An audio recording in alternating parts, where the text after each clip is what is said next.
I can't do this forever. I've been doing it since I was 21. As you move into your 80s, you say, hey, that's enough. That's enough. His name was Jeremiah Johnson. I know who you are. He was a man the Indians prayed to. Why are you so fanciful? Why do you make everything seem so special? I love comedy, and I did comedy in the theater. Let's find me a prom queen.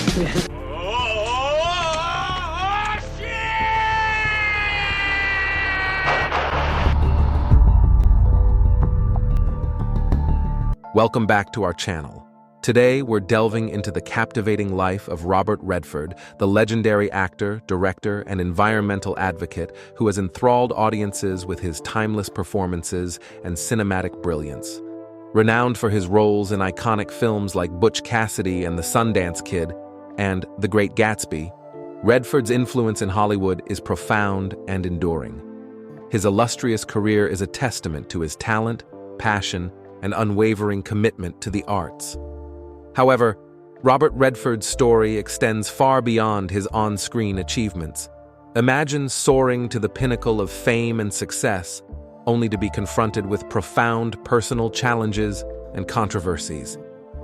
This was the reality for Redford, whose journey has been marked by both triumphs and heart-wrenching setbacks. Despite his public image as a charming leading man, Redford has faced numerous trials that tested his resilience and strength. Beneath the glamorous facade lies a narrative filled with personal struggles and legal battles. From the devastating losses that deeply affected him to the complex relationships and contentious moments that surrounded his career, Redford's life is a mosaic of highs and lows. What were the incidents that led to some of the most challenging periods in Robert Redford's life? Join us as we explore the fascinating and tumultuous life of Robert Redford, unveiling the layers of a truly remarkable figure. Get ready for an emotional journey. Early life. Robert Redford was born on August 18, 1936, in Santa Monica, California. Growing up in the Los Angeles area, his upbringing was significantly shaped by his parents, Martha and Charles Redford. Charles, who started his career as a milkman before becoming an accountant for Standard Oil, worked diligently to support the family during the Great Depression. This period, the longest and deepest economic downturn in U.S. history, led to a severe decline in industrial production, a dramatic increase in unemployment, and widespread economic hardship for many families, including the Redfords. Due to the demanding nature of his work, Charles had limited time for his family. As a result, Charles's brother, David, took on a paternal role for young Robert. David, a skilled football player and polyglot, left a lasting impression on Robert through their shared activities. However, the early 1940s brought tragedy. David, who had been a significant figure in Robert's life, was called to serve in World War II. He lost his life on January 1, 1945, during the Battle of the Bulge, while on a classified mission in Germany, killed by sniper fire. The devastating news took a week to reach the family, and 8-year-old Robert was pulled out of school to hear the heartbreaking details from an Army major. This event profoundly affected Robert, confronting him with the brutal realities of life and death. The Redford family coped with grief in a stoic manner, a reflection of their Irish and Scottish heritage. They seldom discussed their emotions or the tragedies they faced. This emotional reserve was evident when Redford's mother experienced the loss of twin daughters shortly after their birth. The family did not speak about the tragedy, choosing instead to quietly accept it and move forward. This environment of unspoken resilience and strength greatly shaped Robert Redford's approach to life's challenges. Robert Redford's life, despite his many artistic contributions and the positivity he brought into the world, has been fraught with an extraordinary amount of hardship, misfortune, death, dysfunction, calamity, and tragedy. Before his screen debut in the 1960 film Tall Story, Redford had already endured more difficulties and suffering than many experience in a lifetime. Sadly, his later years were no kinder. One of the most striking revelations about Redford's early life is an event from his childhood. In the spring of 1949, when he was just 11 years old, he woke up with encrusted eyelids and immobile limbs. It was weeks before he learned that he had contracted polio, a devastating disease that can cause severe breathing issues, paralysis, and is often fatal.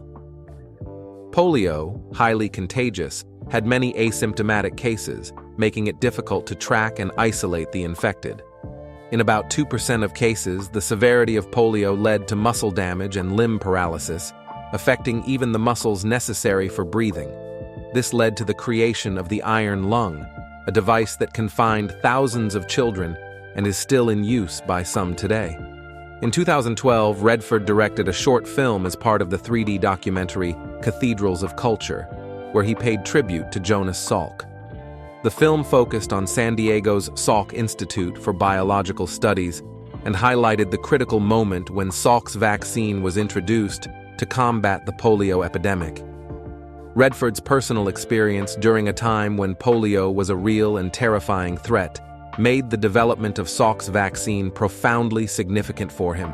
Robert Redford's childhood in the Los Angeles area was heavily influenced by his parents, Martha and Charles Redford. Charles, who transitioned from being a milkman to an accountant at Standard Oil, worked tirelessly to support the family during the Great Depression. This era, marked by the most prolonged and severe economic downturn in U.S. history, saw a dramatic drop in industrial production, skyrocketing unemployment rates, and immense hardship for families. Charles's grueling work schedule during this challenging time meant he had little time to spend with his family. Consequently, Charles's brother David stepped in as a paternal figure for young Robert.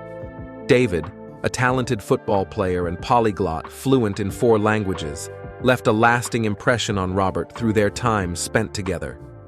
However, the early 1940s brought a devastating blow.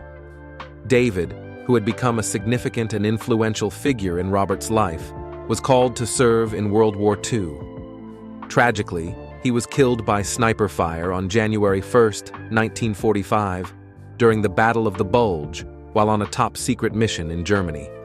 The heartbreaking news took a week to reach the family, and 8-year-old Bobby, as Robert was then known, was pulled out of school to be informed by an Army major. David's death had a profound and lasting impact on young Robert, forcing him to face the harsh realities of mortality and loss at an early age. The Redford family coped with their grief in a stoic manner, characteristic of their Irish and Scottish heritage. They rarely discussed their emotions or the tragedies they endured. This emotional reticence was evident when Redford's mother, Martha, experienced the loss of twin daughters shortly after their birth. The family chose not to speak about the tragedy, instead quietly accepting it as a part of life and moving forward with resilience. This upbringing, marked by an unspoken strength in the face of adversity, significantly shaped Robert Redford's approach to handling life's challenges. Troubled teenage years.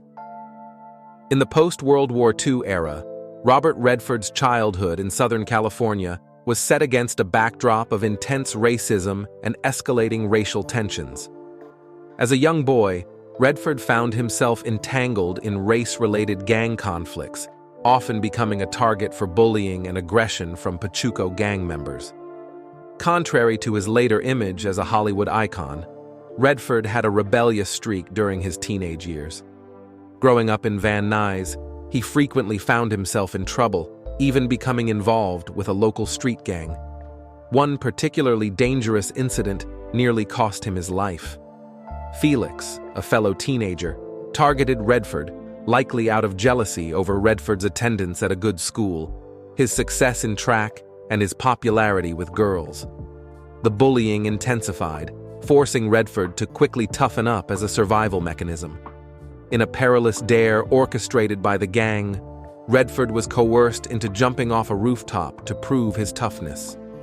This daring leap, meant to display his machismo, almost resulted in a fatal accident. These early encounters with fear taught Redford a crucial lesson: confront your fears or be controlled by them. This stark choice profoundly influenced his path in life. Redford's audacity in making the jump solidified his standing among his peers, even as he narrowly avoided serious injury. He continued his ventures into petty theft, with stealing alcohol from local stores becoming a favorite activity. As Redford grew older, his rebellious behavior evolved. He experimented with hashish and marijuana and became involved in the illegal drag racing scene in Santa Barbara. One particularly harrowing crash at 90 mph, detailed in his biography, left him fortunate to survive. His rebellious streak persisted until he was 16, when he faced arrest for possessing stolen jewelry. This arrest marked the end of his criminal activities, setting him on a different course for the future. College years and artistic pursuits. In his late teens, Robert Redford began to distance himself from his earlier criminal activities, although he did not immediately adopt a conventional lifestyle.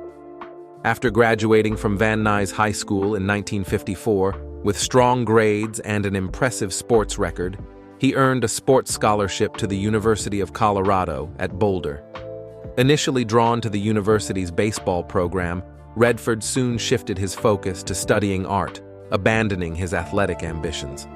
Struggling to find his place socially, Redford connected with a senior member of the Kappa Sigma fraternity. This new social circle helped him break out of his isolation and encouraged his artistic endeavors. However, it also led him down a problematic path. Within a few months, Redford became deeply involved in the campus drinking culture, participating in excessive alcohol consumption, pranks, and prioritizing drag racing and motorcycle riding over his academic responsibilities. While he became popular within these social circles, his erratic behavior earned him a reputation as a loose cannon.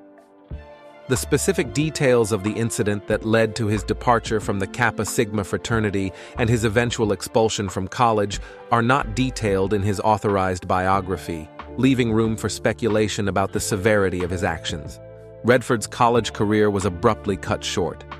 Following the death of his mother when he was 18, his drinking habits worsened, resulting in the loss of his baseball scholarship. Unable to afford his education without the scholarship, Redford left the University of Colorado after just 18 months. This pivotal moment in his life set him on a different trajectory. Redford's pursuit of education did not end there.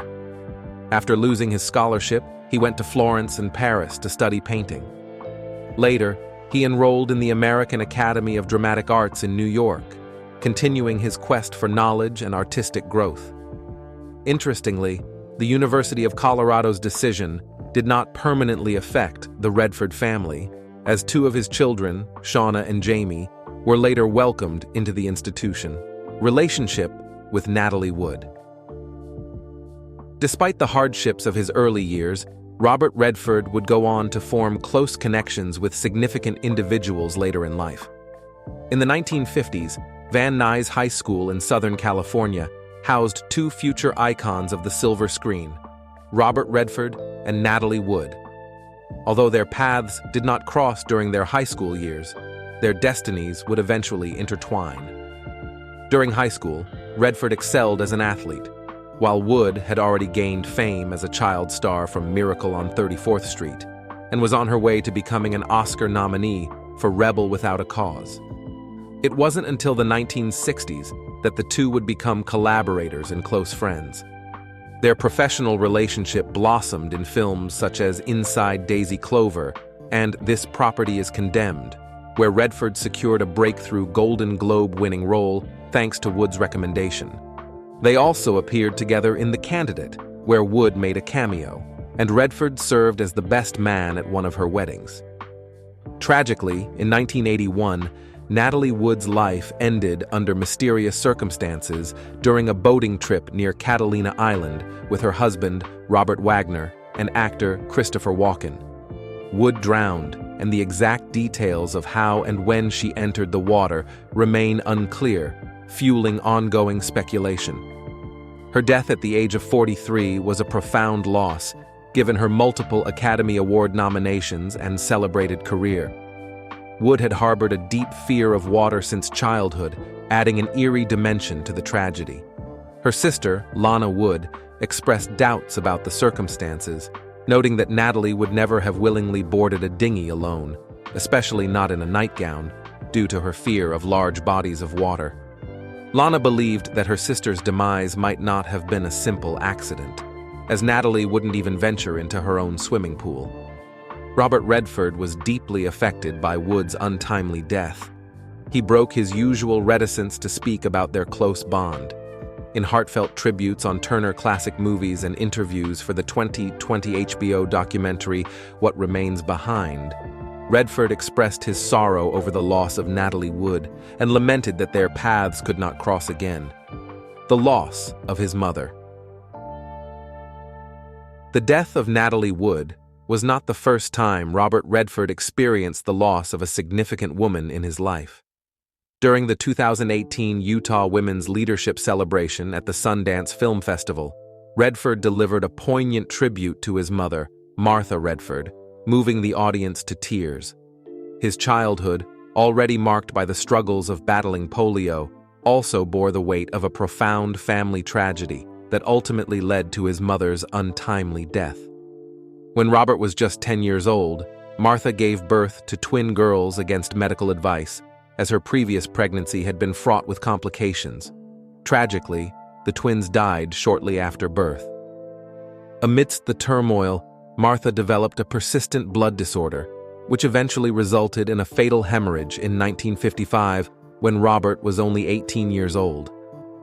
Despite the immense challenges she faced, Martha was a steadfast supporter of her son during his teenage years. Redford acknowledged that he had not made things easy for her, but she always believed in his potential and that he would eventually find his way.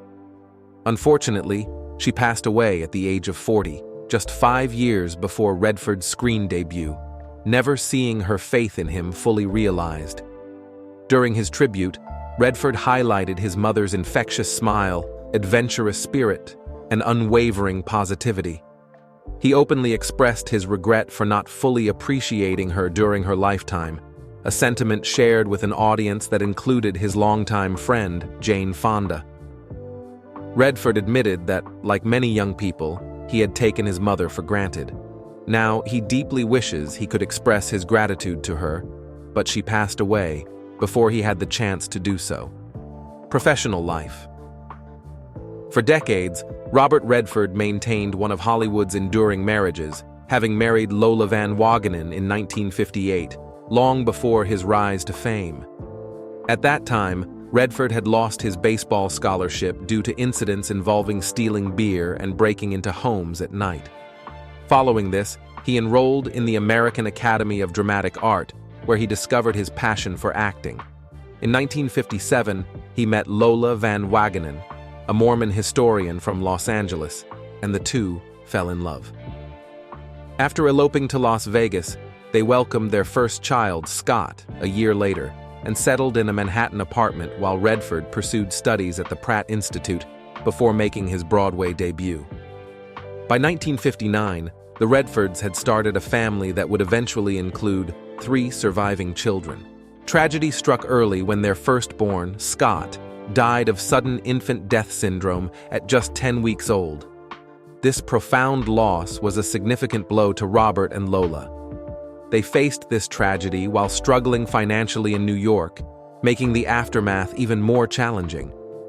In later reflections, Redford described the experience as extremely difficult due to their youth, financial constraints, and his emerging theater career, which offered limited income. The lack of understanding about sudden infant death syndrome led to self-blame, leaving a lasting impact on the couple. Choosing not to publicly discuss the event extensively, Redford instead directed his grief towards quietly supporting research into the causes of sudden infant death syndrome, contributing to a broader understanding of this mysterious and tragic phenomenon. Despite a somewhat shaky start, Robert and Lola's marriage endured, partly driven by Redford's desire to prove his family wrong about his potential for a downward spiral. They married with only $300 between them and faced much skepticism, but their union lasted nearly 3 decades and produced 3 children. The couple eventually parted ways in 1985, and it took Redford 16 years to openly reflect on their split. In 2001, he publicly shared that their divorce was amicable and mutual, feeling it was the right decision. Despite the separation, Redford emphasized the enduring love, affection, and friendship they shared, crediting their successful co-parenting and the resilience of their children through the divorce. Following the divorce, Redford experienced a period of feeling lost. After unsuccessful relationships with Sonia Braga and Kathy O'Rear, he found companionship with artist Sibylle Zagars in 1996, a relationship that lasted over a decade. Redford and Zagars eventually married in 2009, nearly 25 years after his divorce from Lola. Notably, the couple had been living together since the mid-90s at Redford's Sundance home. 3 years after the devastating loss of their first son, Scott, Robert Redford and Lola Van Wagenen faced yet another challenge with the premature birth of their second son, Jamie, who arrived 7 weeks early. Born with a severe respiratory condition, Jamie's life was precarious, echoing the traumatic ordeal his parents had previously endured. To make matters worse, Lola's life was also at risk during this time. In 1962, Jamie was diagnosed with hyaline membrane disease, the same condition that had afflicted John F. Kennedy's second son, Patrick. With only a 40% chance of survival, both Jamie and his mother, Lola, defied the odds, bringing immense relief to the Redford family. However, Jamie's struggles were far from over. In his teenage years, he developed ulcerative colitis, a chronic digestive disorder that led to severe colon inflammation, infections, and blood flow issues. The complications from colitis eventually caused cirrhosis, and at the age of 31, Jamie required a liver transplant. In addition to having his colon removed, he also needed a new liver. Although the first transplant provided initial relief, Jamie's health issues persisted, necessitating a second transplant. The search for a compatible organ during this desperate period was described by Robert Redford as the worst 12 weeks of their lives. While filming Quiz Show in New York, Redford would fly to Omaha every weekend to be by Jamie's side during his hospitalization. Despite the arduous journey and the serious complications that followed, Jamie slowly recovered after the second transplant. Not only did he survive, but he also thrived, building a successful career as a filmmaker and producer over the next 3 decades. In a 1998 interview with People magazine, Robert Redford shed light on the challenges his children faced, debunking the myth that his life had been easy. The actor spoke candidly about the difficulties of dealing with his children's issues, highlighting the often unspoken struggles his family endured. For Redford, nothing was more painful than seeing his children suffer. Despite his fame, hardships continued to shadow his life. In October 2020, Redford and his ex-wife, Lola Van Wagenen, faced an unimaginable tragedy: the loss of their son James at the age of 58 due to liver cancer. James had battled liver problems for years, requiring a transplant in 1993. He went on to establish an institute to raise awareness about liver transplantation. However, in 2019, while awaiting another transplant, James was diagnosed with bile duct cancer. His wife, Kyle, confirmed his passing on Twitter a year later, expressing profound heartbreak. During this difficult time, Robert Redford sought privacy to mourn with his family. Publicist Cindy Berger conveyed the depth of Redford's grief in a statement to People, describing James as a loving son, husband, and father. Despite the immense sorrow, James's legacy lives on through his children, his artistic contributions, his work in filmmaking, and his commitment to conservation and environmental causes. The statement underscored the significant impact James Redford had on those who knew him and the lasting mark of his life's work. Tragedy struck another of Redford's children as well. Robert Redford's eldest daughter, Shauna, born in 1961, pursued a career in art. However, her life took a dark turn in the early 1980s due to a tragic incident involving her college boyfriend, Sid Wells. While attending the University of Colorado, Sid Wells, a journalism student, rented a room in his apartment to Thane Smicka. In January 1983, just 8 months later, Sid was found dead from a gunshot wound to the head. The police quickly identified their prime suspect, Thane Smyka, Sid's roommate. Suspicion grew as Smyka was supposed to pay rent on the day of the murder. Although Smyka was arrested, insufficient evidence led to his release. He then moved to California, leaving behind a car in Beverly Hills that was curiously free of fingerprints. Since then, Smyka has vanished, and the case remains officially unsolved. In 2010, new forensic evidence implicated Smyka, resulting in a warrant for his arrest. Despite efforts to locate him, including the release of age-progressed mugshots, he remains at large. The Redford family's ordeal didn't end there. 8 months after Wells's death, Shauna encountered her own life-threatening situation. While driving her Ford Bronco near Salt Lake City, she lost control and plunged into the icy waters of the Jordan River. A passerby, Doreen Stalker Rivers, witnessed the accident and heroically jumped into the river to rescue Shauna, who had lost consciousness. In gratitude, Robert Redford invited Doreen to the premiere of The Natural in 1984. The film's production had been temporarily halted to allow Redford to attend Wells's funeral, an event he had initially considered skipping due to concerns about media intrusion.